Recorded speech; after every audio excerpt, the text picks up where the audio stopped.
สวัสดีครับมีสินค้าที่ควรจะมีติดบ้านเอาไว้ทำความสะอาดมาแนะนำนะครับตัวนี้เป็นชุดทำความสะอาดอเนกประสงค์20 in 1นะครับมี20ชิ้น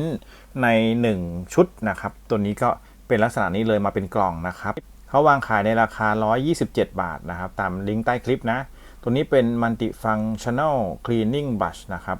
เอาไว้สำหรับทำความสะอาดอเนกประสงค์ซึ่งมีส่วนประกอบเยอะมากทำความสะอาดจอก็ได้คีย์บอร์ดแล้วก็มีการฉีดสเปรย์ได้ด้วยทำความสะอาดหูฟังได้ด้วยสมาร์ทโฟนแล้วก็มาพร้อมกับแปรง7ชิ้นสามารถที่จะทำความสะอาดสมาร์ทวอทช์ได้แท็บเล็ตได้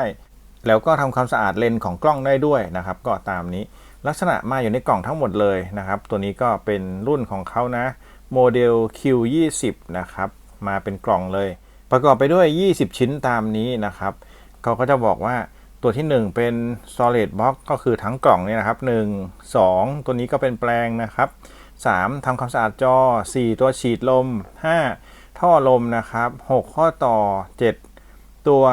ขวดสเปรย์นะครับ8แปลงหยาบ9แปลงละเอียด10ที่ดึงคีย์บอร์ดแล้วก็11ที่ถอดซิม12ที่ดึงปุ่มคีย์บอร์ด13แปลงข้องอนะครับ14เหมือนฟองน้ำนุ่มๆเอาไว้ทะลวงนะครับ15 16ตรงนี้เป็นเอาไว้ทำความสะอาดหูฟัง18ตัวนี้เป็นนุ่มๆปลายนุ่มๆเอาไว้ขัดเช็ดนะครับเข้าใจว่าเป็นพวกเลนส์กล้องนะแล้วก็18เป็นแปรงขัด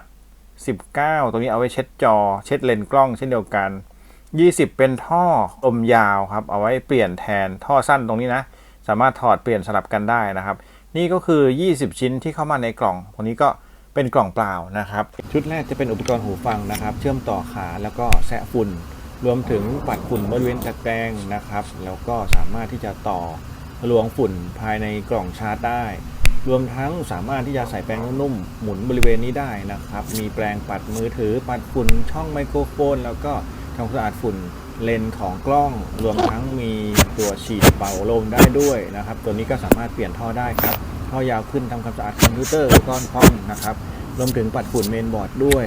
มีแปรงให้2ฝั่งครับทำความสะอาดคีย์บอร์ดได้ครับแปรงนุ่มกับแปรงแข็งยาวนะครับก็จะเป็นแบบนี้มีแปรงปัดฝุ่นบริเวณหน้าสัมผัสคีย์บอร์ดอย่างนี้แปรงใหญ่ๆนะครับทำความสะอาดได้สวยแล้วก็มีที่เช็ดฝุ่นมือถือนะครับฉีดแบบนี้แล้วก็เช็ดนะครับทำความสะอาดได้ก่อนติดฟิล์มรวมทั้งสามารถแกะปุ่มคีย์บอร์ดได้คีย์บอร์ดเมคานิคอลแบบนี้ก็สามารถที่จะดึงปุ่มดึงสวิตช์ออกมาได้นะครับอุปกรณ์ทั้งหมด20ชิ้นก็อยู่ในนี้นะครับชิ้นที่1เมื่อสักครู่ที่ผมอธิบายไปก็เนี่ยนะครับแปรงนุ่มๆเอาไว้ปัดนะเอาไว้ปัดพวกคีย์บอร์ดอะไรพวกนี้นะครับจริงๆก็นุ่มมากๆตัวนี้เอาไว้ปัดอะไรก็ได้มันนุ่มมากๆเลยแล้วก็การใช้งานก็รูดขึ้นรูดลงแบบนี้นะครับแล้วก็ส่วนด้านบนนะครับตรงนี้จะเก็บที่ดึงคีย์บอร์ดตัวนี้เอาไว้ดึงปุ่มนะดึงปุ่มแบบนี้นะครับถ้าเราดึงอันนี้ขึ้นมาเนี่ยเราจะสามารถดึงตัวต่อไปได้เราต้องเอาปุ่มขึ้นมาก่อนนี่นะก็ต้องดึงปุ่มแบบนี้ขึ้นมาเนี่ยครับตัวนี้จะเป็นดึงปุ่มคีย์บอร์ดหลังจากนั้นใช้ตัวนี้มาดึงสวิตช์อีกทีนึงเนี่ยครับเขาจะเป็นเครื่องมือที่มาพร้อมกันแบบนี้นะครับซึ่งถ้าเกิดว่าคุณมี Mechanical Keyboard ที่เป็นป๊อกแป๊กๆแบบนี้สามารถที่จะใช้ชุดนี้ได้อยู่ด้านบนนะครับแล้วก็ที่ถอดซิมที่จิ้มซิมจะอยู่ตรงนี้นะครับปกติก็เราจะใส่ตรงนี้ไว้ด้วยกันเขาจะมีวิธีใส่ด้วยนะต้องใส่ให้เข้าที่เหมือนเดิมเขาจะล็อกอยู่ตัวนี้เอาไว้เช็ดจอครับผมก็แน่ใจว่ามันคือกำมะหยี่นะจริงๆก็เอาไว้เช็ดทำความสะอาดเท่านั้นเองอาจจะใช้ผ้าที่เป็นผ้าไมโครไฟเบอร์ก็ได้นะคุณก็หาผ้าไมโครไฟเบอร์มาตัวนี้เขามีเสริมให้นะครับแล้วก็ในการเปิดใช้งานก็เปิดตามนี้เนี่ยครับเปิดขึ้นมาเขาก็จะมีขวดสเปรย์ไล่ตามลำดับเลยครับแล้วก็บริเวณที่เป็นแปรงเนี่ยแปรงเล็กๆนะครับก็เอาไว้ทำความสะอาดหูฟังบริเวณหูฟัง AirPods นะครับแบบนี้เลยนะปลายเล็กๆแบบนี้ถัดมาตรงนี้เป็นนุ่มๆครับผมไม่แน่ใจว่าเอาไว้ทำอะไรแต่นุ่มมากๆเลยนะน่าจะเอาไว้รูดฝุ่นอะไรสักอย่างหนึ่งนะครับแล้วก็ถัดมาส่วนที่เป็นคล้ายๆมีดประกอบไปด้วยเอาไว้แซะนะครับแล้วก็แปรงตรงนี้ปกติเข้าใจว่าอันเนี้ยเอาไว้ทำความสะอาดหูฟังนะครับพร้อมกับบริเวณที่เอาไว้แซะตรงปลายแล้วก็อันนี้เป็นแปรงครับนุ่มๆแปรงปลายมนนะครับนุ่มมากๆถัดมาชิ้นนี้ เอาไว้เป่าลมครับลมแรงพอสมควรเลยนะแล้วก็ชิ้นนี้2ชิ้นนี้ต่อกันได้นะครับสามารถที่จะเอามาต่อกันเป็นแปลงหยาบยาวแล้วก็แปลงยาวแบบละเอียดครับเวลาถอดเก็บก็ต้องใส่ทั้ง2ด้านนะครับแบ่งกันประมาณนี้แล้วก็ตรงนี้เป็นขาต่อครับเอาไว้ต่อเพื่อให้ยาวขึ้นนั่นเองส่วนอันนี้ก็เป็นท่อลมครับท่อลมจะเอาไว้สลับแทนที่ตัวนี้จะใส่ไม่ได้นะต้องถอดตัวนี้ออกก่อนนะครับแล้วก็ใส่เข้าไปก็จะเป็นท่อยาวนะครับปกติเขาก็จะเป็นท่อสั้นเพราะหย่อนลงไปแบบนี้นะครับแล้วก็ชิ้นนี้จะเป็นแปรง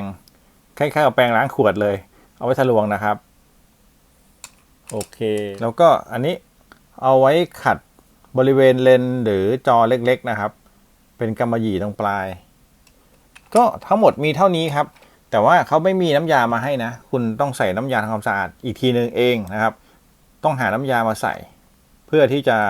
พกพาหรือว่าเอาไว้ใช้งานที่บ้านให้มันครบนะครับตัวนี้ก็ถือว่าเป็นแปรงอเนกประสงค์เหมาะกับการพกพานะเป็น20 in 1ตรงนี้ที่เขาเขียนไว้ก็ถือว่าเอาสินค้าดีๆมาแนะนำนะครับตัวนี้ก็น่าสะสมเอาไว้ที่โต๊ะทำงานเพราะว่ามันอเนกประสงค์พอสมควรสามารถที่จะใช้งานกับหลายอุปกรณ์ได้นะครับเผื่อมีฉุกเฉินนะเผื่อว่าหูฟังใช้งานไม่ได้หรือฝุ่นบริเวณที่เป็น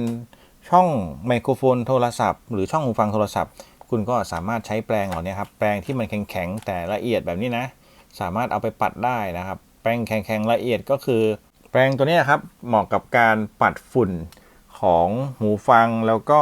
อุปกรณ์ชิ้นเล็กๆนะครับเพราะว่ามันละเอียดนะแต่ก็แข็งๆนิดนึงน่าจะทำความสะอาดดีแล้วก็บ่อยๆได้นะครับก็เอาสินค้าดีๆมาฝากประมาณนี้ท่านใดที่มีคำถามคอมเมนต์ไว้ได้เลยหรือจะกดเข้าไปดูสินค้าตามลิงก์ใต้คลิปได้เลยนะครับราคาตอนนี้อยู่ที่127 บาทก็มาเพียงเท่านี้ขอบคุณที่รับชมครับสวัสดีครับ